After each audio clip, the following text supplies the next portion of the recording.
Thank you very much, Professor Kam, and thank you. I want to thank also the organization for inviting me to participate in here. I think that the previous presentations were quite pessimistic, but I think that for the purpose of this presentation, for my presentation, we have some reasons to be optimistic. There are actually more than 3,000 million smartphones spread all over the world. So smartphones are an evolving way to reach the whole population or a large percentage of the population, and the same applies also for many of our atrial fibrillation patients. But for this first slide, let me figure out what might have happened with a patient that complained of palpitations.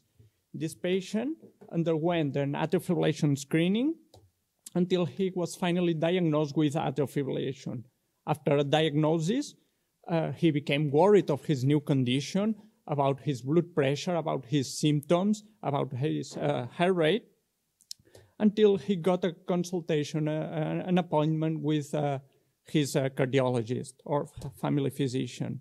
Once there, his family physician or cardiologist collected data from his medical history for his current symptoms and drugs, and after discussing with the patient, the physician chose the most appropriate diagnostic and therapeutic approach, and probably make a prescription of an anticoagulant, possibly also for an antiarrhythmic drug.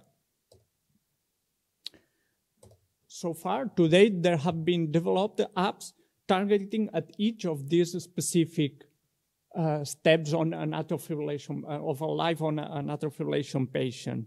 And overall, in Google Play, for example, there are more than 200 applications specifically targeting different aspects of atrial fibrillation. Some of them have been endorsed or have been developed by large scientific societies, such as ESC or American societies, but there are many who have unknown authors or have not been updated for many years. And actually, this is one of the risks of applications, of medical applications. They are uncertain whether they are reliable or not. But we also need to face, when talking about apps, on the accessibility of these apps. We need to take into account that the average age of a patient with atrial fibrillation is 70 to 75 years old, and he must have problems with visual problems, visual impairment. He may also be not very familiar with the technology, and all this needs to be considered when building apps, when designing apps. But likely one of the main challenges we are having with applications is integration at different levels. The first level is integration, obviously, in daily life, on the daily life of the patient. And here, for sure, wearables will play a role in integration these smartphone apps into daily life, but also in the clinical routine for physicians. We have apps for physicians to help, but we need to embed them in electronic health records to be really useful. We do not want something that is far from our common practice. But at the second level, we also need to integrate all these applications into a common platform, into a common environment, so data can be shared among all these applications. We do not want one application that does one thing and another application that does one thing. We want to share data amongst to efficiently improve their benefits. So having all this in mind, the CatchMe Consortium that has been defined in previous presentations developed a couple of applications to overcome these potential issues and limitations. The first application was an application that was done for healthcare professionals, to be used by healthcare professionals, and was released in the ESC Congress in 2016 in parallel with the atrial fibrillation guidelines. 2 years ago, in the AFNET meeting that was held in Nice, Larissa Fabriz presented this application. 1 year later, in 2017, there was released an app specifically dedicated to patients. That is the one I'm going to talk more here. Just as a brief summary, the application for physicians, for healthcare professionals, has several options. Oops, here. Has several options. It may serve as a registry for patients, so we can include data from patients in this app. It also has a link to the atrial fibrillation guidelines from the ESC and has a variety of tools that may serve as a flowchart for very specific situations which are difficult to manage in our daily clinical practice, but also has an overall treatment manager that allows us to include data from specific patients and give evidence-based recommendations based on the guidelines on, for example, the most appropriate antiarrhythmic therapy or on the most appropriate anticoagulation therapy. On the other hand, the application for patients has also several options. It gives information on atrial fibrillation, on the symptoms of atrial fibrillation, on what is atrial fibrillation, and what do patients need to do when atrial fibrillation, when a paroxysm of atrial fibrillation evolves. This is information that has been written by the British Heart Foundation in collaboration with patients and a group in Maastricht and the AFNET. But this application also has a diary, so the patients can write down his symptoms, how is he feeling, which problems, which palpitations is he feeling. So there's a variety of benefits for the patient app, including educational program. It may serve as a symptom diary, it's already told, but also several benefits of the healthcare professional app.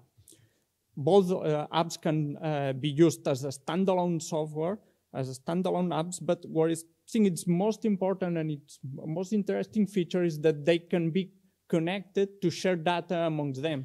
So, for example, here the patient can send an invitation to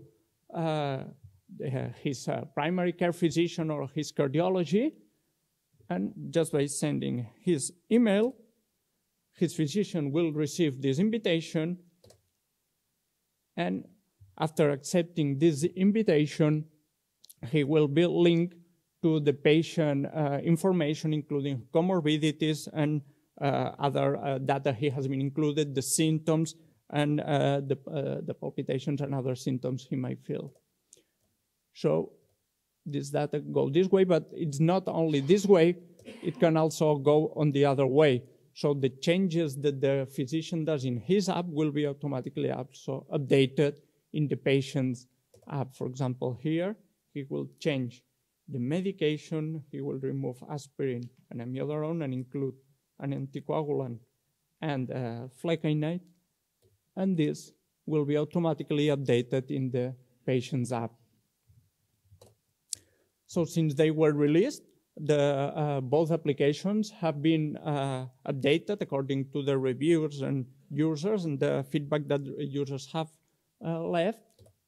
And overall, the applications have been downloaded more than 8,000 times.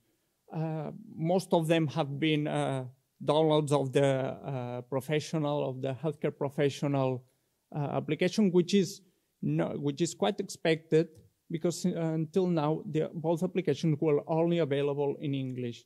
This may be a limitation for some patients, so they have been recently translated into several languages, including German, Dutch, Polish, Italian, Spanish, French, and Portuguese. And these translations will be released, hopefully, in a few days, so it could be expanded to a larger percentage of patients. This sounds good, but as a scientist, we do not only want this to sound good, but we want to demonstrate this is good. And there's an increase in our interest in scientifically test these applications. In the field of atrial fibrillation, most work have been conducted in applications testing atrial fibrillation screening. There have been works testing and trials testing the ability of smartphone tools and other hardware add-ons to screen for atrial fibrillation, such as the plethysmography, the photoplethysmography that assesses the pulse curves, and have shown all of them quite a high sensitivity and specificity. There have also been works with other wearables, such as smartwatches or this the Cardia, the Alive Core add-on hardware, also with a high sensitivity and an acceptable specificity, and also newer technologies such as the mechacardionography, also with a high specificity and sensitivity. Other works have addressed, or few works have addressed the benefits of application of other applications for educational purposes in patients, to increase the adherence, the guideline adherence, and also to improve the adherence of patients. And I also want to briefly mention another study from another application that had a wider scope and did not target only one of these steps, but was able to record personal health, to be used as a personal health record for patients. It could be used as a clinical decision support and a patient educational program. In this application, it was mostly based on anticoagulation, and randomized almost 100 patients to the use of the application or controls. And with this trial, they demonstrated that the drug adherence was increased by using the application, and quality of life was improved also in these patients that were using the application. The CatchMe apps will be also tested in a trial, testing the integrated care model that will be addressed in the next presentation in the STEER-AF trial. And not everything, they are risks and challenges, but the smartphones are also an opportunity for research and for further personalized medicine. As I said, the smartphones are widely available. If we are able to integrate all this data in a common environment, and including possibly other potential sources of data, and using automatic machine learning and other artificial intelligence algorithms, we will be able to truly go for personalized medicine. So let me conclude that mHealth technologies are a novel tool to enhance patient empowerment, guideline adherence, and potentially improve atrial fibrillation outcomes. That CatchMe apps provide a reliable, accessible tools for the AF patient and the healthcare professional. And data exchange is a particularly powerful tool in this application, and the translation of the patient app may expand the number of users. And the collaboration between researchers, scientific societies, and app developers is warranted. Thank you very much.